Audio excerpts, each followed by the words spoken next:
পড়ছিলাম শহরের বাবু, কলমে তানহা তাবাসসুম। পর্ব সংখ্যা 31। রিমিশা কিডন্যাপ হয়েছে, এই কথাটা আহিল কাউকে জানায়নি, কারণ সে জানতো এই খবর ছড়িয়ে পড়লে আতঙ্ক বাড়বে, আর আতঙ্ক ভুল সিদ্ধান্ত নিতে বাধ্য করে। বিষয়টা সে চেয়েছিল নিজের ভেতরেই রাখতে।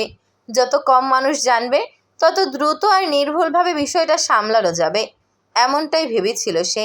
কিন্তু সব কিছুকে চাইলেই নিয়ন্ত্রণে রাখা যায়? বিয়েবাড়িতে আহিলকে না দেখে তুষারের মনে কেমন একটা অস্বস্তি দানা বাঁধে। আহিল এমন মানুষ নয় যে গুরুত্বপূর্ণ অনুষ্ঠানে না বলে গায়েব হয়ে যাবে।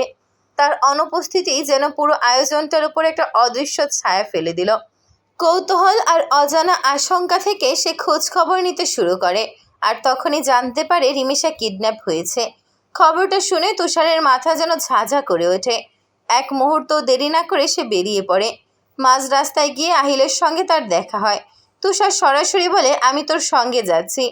কিন্তু আহিল দৃঢ় গলায় বারণ করে, না, তুই রাইসাকে আগে বাড়ি পৌঁছে দে, ও একা আছে। তুষার জানে এই সময়ে তর্ক করে লাভ নেই।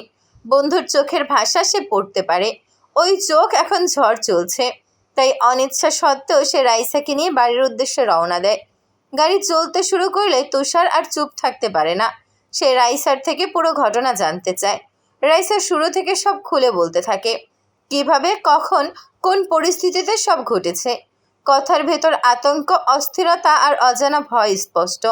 কথা বলতে বলতে তারা বাড়িতে পৌঁছে যায়। গাড়ি থামতেই রাইসা ধীর পায়ে নেমে পড়ে। তুষারকে একবার কৃতজ্ঞ চোখে তাকিয়ে বিদায় জানায়, তারপর বাড়ির ভেতরে ঢুকে যায়। কিন্তু সে বুঝতে পারে না পেছনে রেখে গেছে একজোড়া চোখ। সেই চোখ দুটো গভীর মনোযোগে তৃষ্ণাভরা দৃষ্টিতে তাকে অনুসরণ করে, যেন বহুদিনের লুকোনো আকাঙ্ক্ষা হঠাৎ সামনে এসে দাঁড়িয়েছে। এদিকে ইরাকে দুপুরের পরে রিলিজ দেওয়ার কথা ছিল, তাই মাহির ইয়াসিনের রিসিপশনেও যায়নি। সে চেয়েছিল ইরার পাশে থাকতে, যেন কোনো বিপদ আর তাকে ছুঁতে না পারে, যেন তাকে সব কিছুর হাত থেকে প্রোটেক্ট করা যায়। ইরা এই অবস্থার জন্য মাহির নিজেকেই দায়ী করতে থাকে। তার মনে হয় সব দোষ তার কারণেই আজ ইরা হাসপাতালের বেডে শুয়ে আছে। অপরাধবোধ তার বুকের ভেতর ভারী পাথরের মতো চেপে বসে। কিন্তু দুপুর গড়াতেই রিমিশা কিডন্যাপের খবর পৌঁছে যায় তার কাছে। মুহূর্তের মধ্যে পরিস্থিতি বদলে যায়। সে পার্টি অফিস থেকে কয়েকজন বিশ্বস্ত লোক নিয়ে বেরিয়ে পড়ে। ইরার কাছ থেকে সরে যেতে তার মন চাইছিল না, পা যেন এগোতে চাইছিল না। তবুও নিজেকে বোঝায়, রিমিশাকেও খুঁজে বের করা জরুরি। এই মুহূর্তে আবেগ নয়, দায়িত্বই বড়। আইজার ফোনের লোকেশন দেখে আহিল থমকে যায়। লোকেশন খুব দূরে নয়, সামনের একটা পরিত্যক্ত ভবন। অনেক দিনের ফাঁকা, অন্ধকার আর নির্জন, যেন ইচ্ছে করেই সব শব্দ, সব আলো, সব ওই জায়গায় এড়িয়ে চলে গেছে। আর লোকেশন ঠিক সেখানেই দেখাচ্ছে। আহিলের ভেতরে সন্দেহের একটা রেখা স্পষ্ট হয়ে ওঠে। আইজা কি কোনোভাবে রিমিশার কিডন্যাপের সঙ্গে জড়িত, নাকি এটা কেবল কাকতালীয়? সন্দেহ মাথায় নিয়ে সে সিদ্ধান্ত নেয় নিজে গিয়ে দেখবে। গাড়ি নিয়ে ভবনের কাছাকাছি পৌঁছে সে গাড়িটা কিছুটা দূরে পার্ক করে। সরাসরি সামনে না এনে চারপাশ ভালোভাবে পর্যবেক্ষণ করে।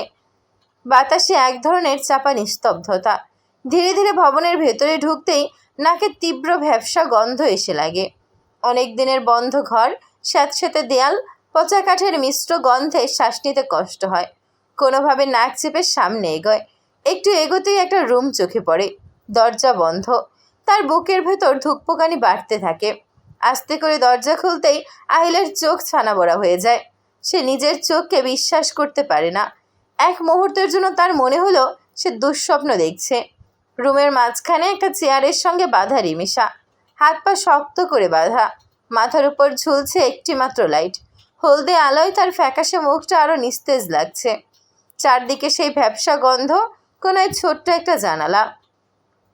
এক মুহূর্ত দেরি না করে আহিল দৌড়ে যায়। দ্রুত রিমিশার হাত পায়ের বাঁধন খুলে দেয়। বাঁধন খোলা মাত্রই রিমিশা আর নিজেকে সামলাতে পারে না। এতক্ষণ নিজেকে শক্ত রাখার ভান করা মেয়েটা হঠাৎ ভেঙে পড়ল। কিছু বুঝে ওঠার আগেই ঝাঁপিয়ে পড়ে আহিলের বুকে। তার শরীর কাঁপছে। এতক্ষণ অন্ধকারে একা আতঙ্কে জমে থাকা সব ভয় এক মুহূর্তে ভেঙে পড়ে। আহিল প্রথমে স্তব্ধ হয়ে যায়, তারপর ধীরে ধীরে তাকে আলগা করে। দুই হাতে তার মুখটা তুলে ধরে। তোমাকে এখানে কে এনেছে, কিছু জানো? রিমিশা আর কান্না ধরে রাখতে পারে না। কাপা কণ্ঠে সব বলতে শুরু করে। ঠিক তখনই বাইরে পায়ের শব্দ। এদিকে কারো কথা শুনতে পেয়ে আইজা এগিয়ে আসে। সে রুমে ঢুকেই আহিলকে দেখে থমকে যায়। চোখের ভেতর 1 সেকেন্ডের জন্য যে আতঙ্ক ঝলসে উঠেছিল তা লুকাতে তার কষ্ট হচ্ছিল। মুখের রং বদলে যায়। কয়েক সেকেন্ড চুপ থেকে বলে, আরে ভাইয়া, তুমিও এসেছো? আমিও ভাবিকে খুঁজতে বের হয়েছিলাম, খুঁজতে খুঁজতে এখানে এলাম। আহিল কোনো উত্তর দেয় না। আইজার কথা শুনে হাত দুটো বুকে ভাঁজ করে শুধু স্থির চোখে তার দিকে তাকিয়ে থাকে। সেই দৃষ্টি ঠান্ডা কিন্তু ভয়ঙ্কর। আইজা অস্থির হয়ে ওঠে। আহিল ধীরে বলে, তাহলে তুই রিমিশাকে খুঁজতে খুঁজতে পুরো রাত এখানে বসেছিলি?